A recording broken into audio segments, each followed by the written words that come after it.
오늘 본문은 어제도 말씀드렸는데 하나님께서 당신의 백성들을 구원하시는 그런 내용입니다.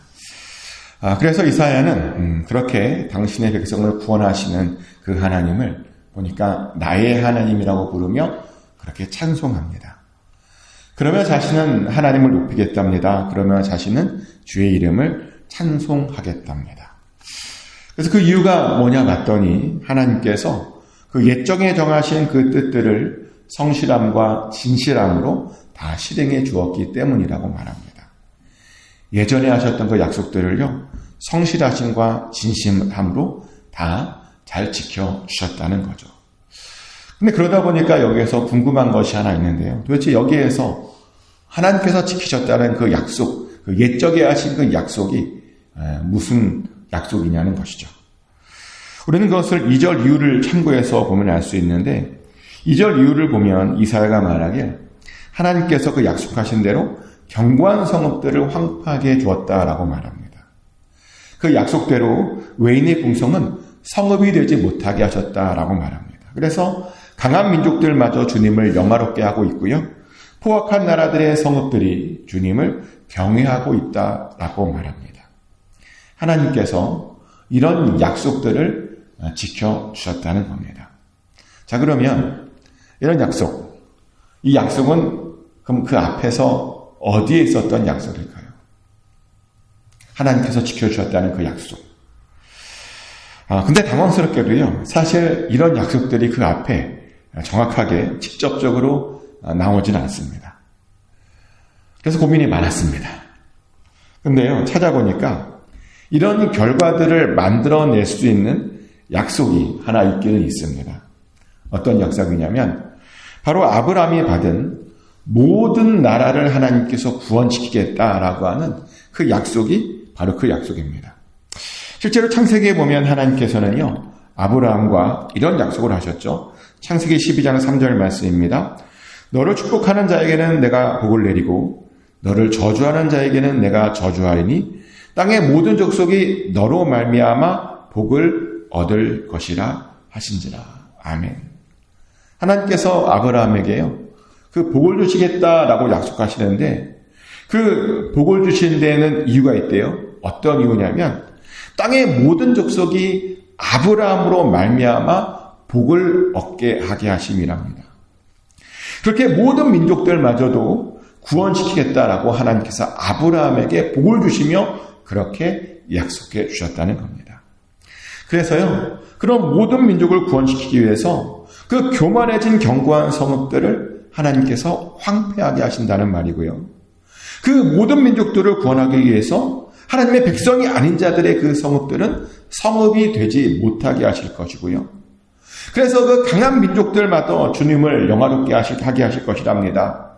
포악한 나라들마저 주를 경외하게 하실 것이랍니다. 근데 그뿐만이 아니에요. 보니까요, 우리 하나님께서 모든 자들을 다 구원시키기 위해서 빈궁한 자들에게 요새가 되어주시겠답니다. 환난당한 자들에게, 가난한 자들에게요, 요새가 되어주시겠답니다.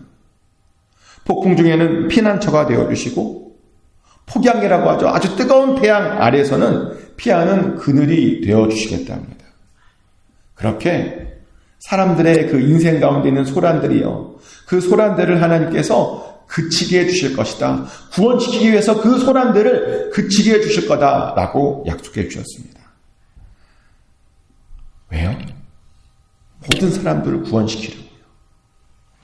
그래서인지 보면 어려움에 처한 사람들이 하나님을 잘 만나는 것 같아요. 어려움에 처할 때.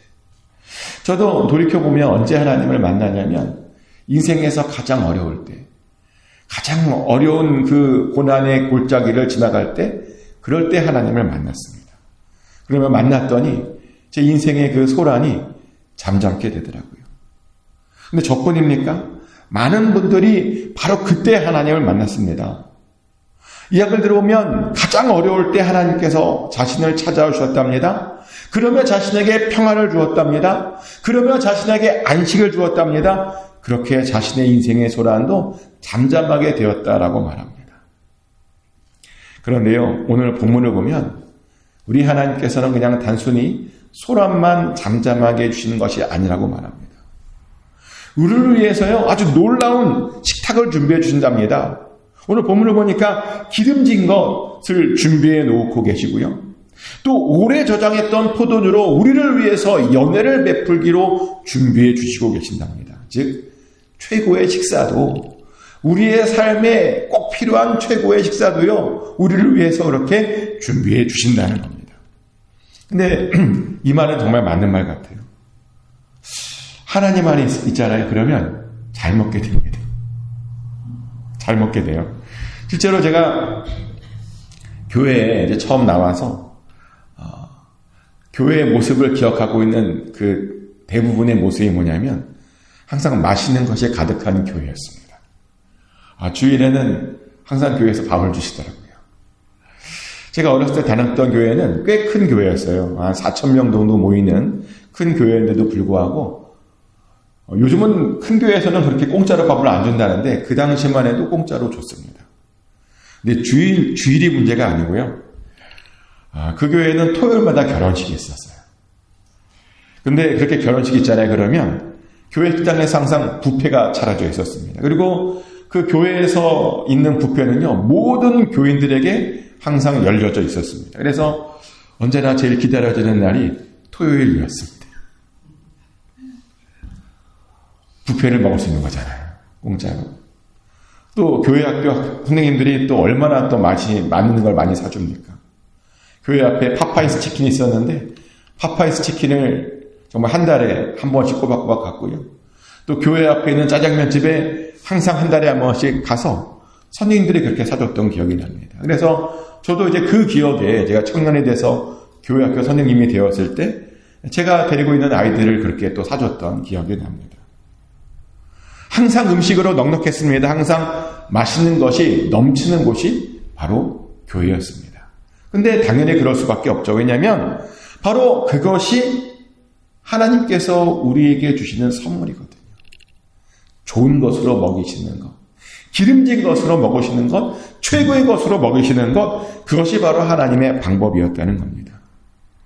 그래서 우리들이 항상 기름진 것을 먹게 됩니다.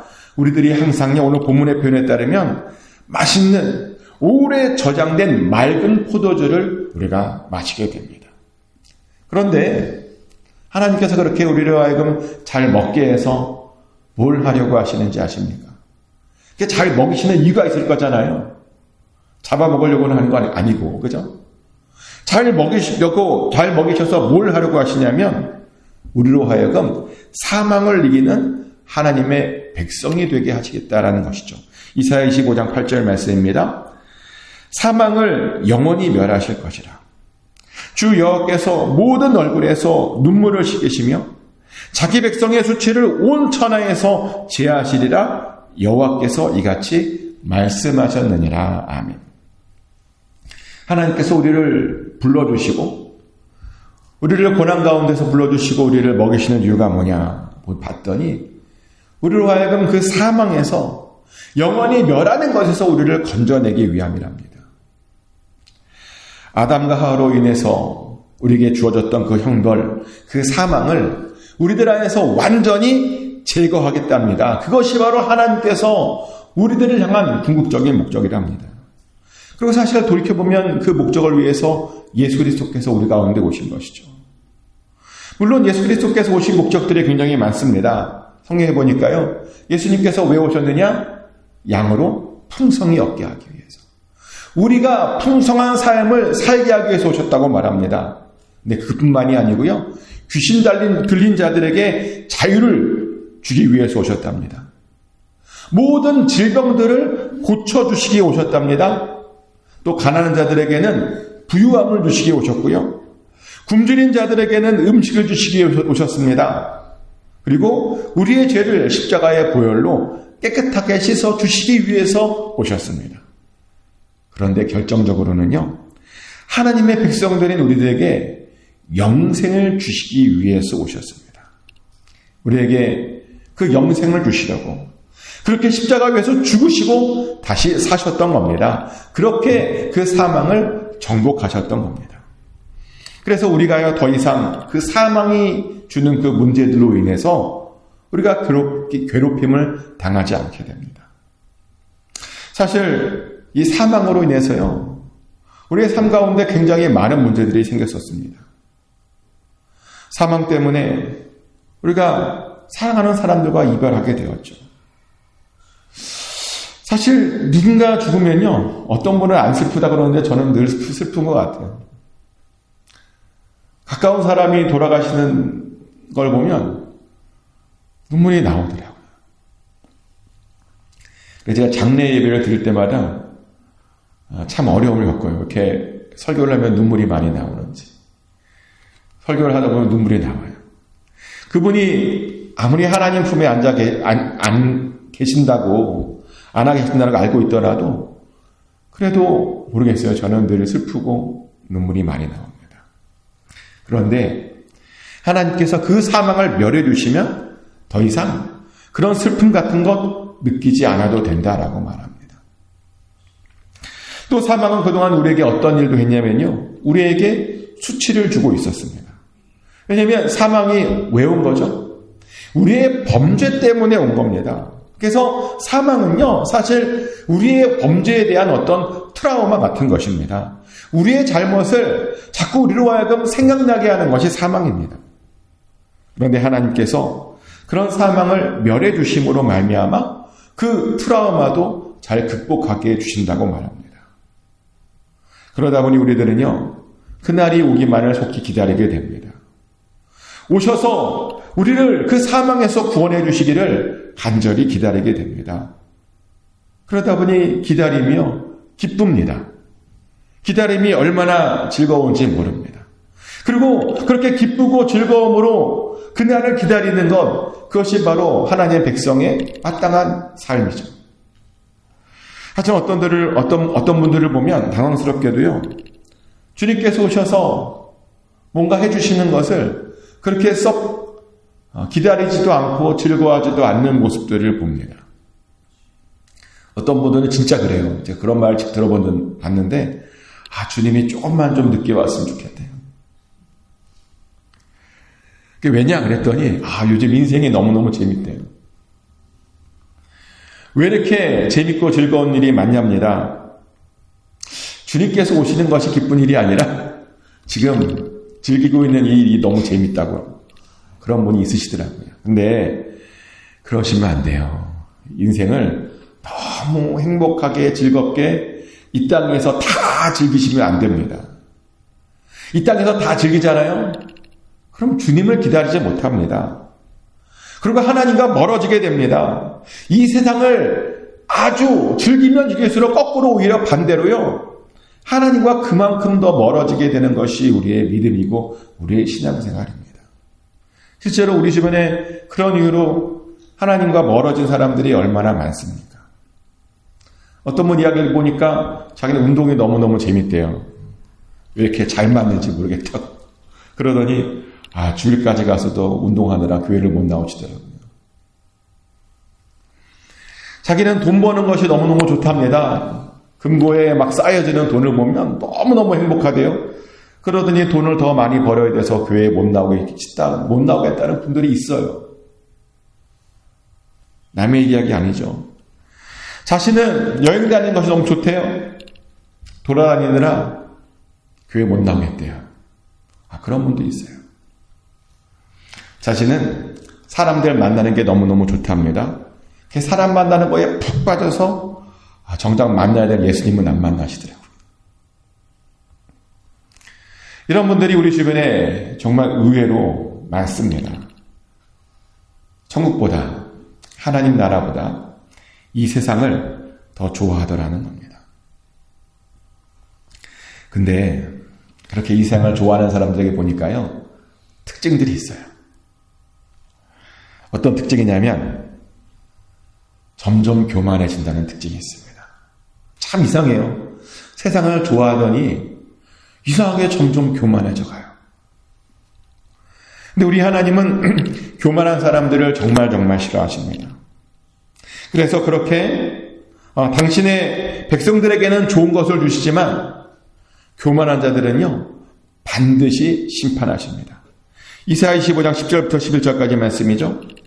여호와의 손이 이 산에 나타나시리니 모압이 거름물 속에서 초해가 밟힘같이 자기 처 속에서 밟힐 것인즉 그가 헤엄치는 자가 헤엄치려고 손을 펴같이 그 속에서 그의 손을 펼 것이나 여호와께서 그의 교만으로 인하여 그 손이 능숙함에도 불구하고 그를 누르실 것이라. 아멘. 방금 읽어드린 말씀에 보면 모압 사람들이 나옵니다. 근데 왜 모압 사람이 나오냐면 그 모압 사람들이요 교만의 대명사이기 때문입니다. 하나님께서 근데 말세에 모압을 밟으시겠다라고 좀 말씀하시는데 그게 아니라요 교만한 모든 자들을 그 마지막 때에 밟으시겠다고 그렇게 말씀한 것입니다. 근데 왜 모압이 그렇게 교만한 자가 되었나? 모압은요 보니까요 자기네들이 이스라엘보다 더 나은 민족이라고 생각하고 있었답니다.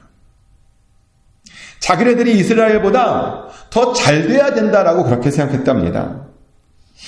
그도 그럴 것이 그 모압이 사는 땅을 보니까요 참 좋은 땅이래요. 굉장히 비옥한 곳에 그들이 자리를 잡았답니다. 그래서요 모든 것들이 넉넉했답니다. 그래서 이스라엘이 그들보다 더 복을 받았다라고 하는 그 사실을 그 모압 사람들은 인정하고 싶지 않았답니다. 그래서 이스라엘을 무시했고요. 그래서 이스라엘을 도와주려고 하지 않았답니다. 도와주는 것이 뭡니까? 역사에 보면 그 모압 사람들이 이스라엘을 저주하려고 그랬잖아요. 발람이 발락을 데려다가 저주하려고 했죠. 그리고 그 저주가 안 먹히자 여자들을 보내서 이스라엘을 타락시켜 버렸습니다. 그들이 그 정도로 교만했습니다. 그러다 보니 모압은 교만한 자들의 대명사가 되었습니다. 근데 하나님께서는요, 그렇게 모압처럼 교만한 자들을 반드시 짓밟으십니다. 오늘 본문의 표현은 어떻게 짓밟으시냐면요, 그들이 수영을 잘한대요. 헤엄을 잘 치는데 그렇게 헤엄을 잘 칠지라도 위에서 내려 누르시겠대요. 그것 아무리 헤엄을 잘 쳐도 아무것도 못하도록 위에서 내려 눌러버리시겠답니다. 그래서 결국 빠져 죽게 하시겠답니다. 그리고요, 그들의 그 높은 요새도 헐어버리시겠답니다. 그들의 요새가 진토가 되게 만드시겠답니다. 그렇게 교만한 자들을 마지막 때에 심판하신답니다.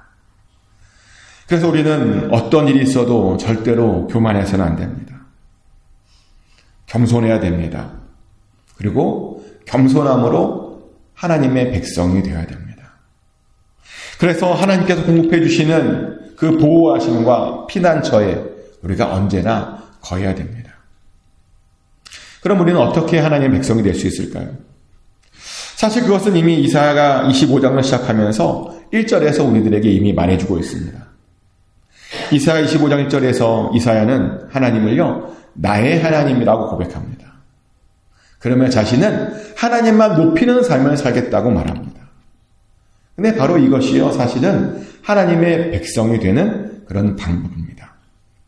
그래서 우리들도요, 하나님은 그들의 하나님이 아니라 나의 하나님이라고 고백해야 됩니다.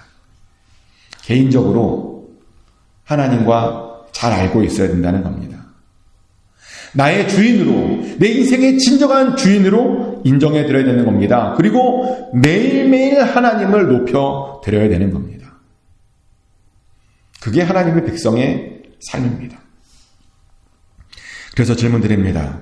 여러분들은 하나님이 여러분들의 하나님이십니까? 하나님과 개인적으로 친밀하십니까? 하나님을 여러분들의 주인으로 잘 모시고 계십니까? 그러면 하나님을 잘 높이고 계십니까? 축복하는 것은 꼭 그렇게 하나님의 백성으로서 인정받으시기를 축복합니다. 그래서 마지막 때에 심판이 아니라 구원을 받으셔서 하나님께서 주시는 가장 좋은 것, 하나님의 식탁, 그 모든 것들을 꼭 누리시는 저와 여러분 되시기를 예수 그리스도의 이름으로 축복합니다. 기도합니다. 하나님, 마지막 때에 하나님께서 당신의 백성들을 구원시킨다고 하시는데 아버지, 우리가 그렇게 구원받는 백성들이 되게 하여 주시옵소서. 사망을 이기는 백성들이 되게 하여 주시옵소서. 그래서 하나님의 식탁에 같이 참여하는 자들이 되게 하여 주시옵소서. 하나님, 그러기 위해서 우리가 하나님을 다시 한번 인격적으로 새롭게 만나길 원합니다. 하나님과 동행할 수 있기를 원합니다. 하나님과 함께 할 수 있기 원합니다. 하나님, 늘 하나님을 찬송하고 송축할 수 있기를 원합니다. 우리의 삶 가운데 그런 모든 것들이 꼭 이루어지게 하여 주시옵소서. 오늘도 그래서 하나님, 최고의 하나님을 새롭게 만나게 하여 주시옵소서. 살아계신 하나님을 새롭게 만나게 하여 주시옵소서. 오늘 하루도 기대합니다. 모든 것 맡겨드리며 살아계신 예수 그리스도 이름으로 기도드렸습니다. 아멘. 주기도문으로 올려드립니다. 하늘에 계신 우리 아버지, 아버지의 이름을 거룩하게 하시며 아버지의 나라가 오게 하시며 아버지의 뜻이 하늘에서와 같이 땅에서도 이루어지게 하소서. 오늘 우리에게 일용할 양식을 주시고 우리가 우리에게 잘못한 사람을 용서해 준 것 같이 우리 죄를 용서하여 주시고 우리를 시험에 빠지지 않게 하시고 악에서 구하소서. 나라와 권능과 영광이 영원히 아버지의 것입니다.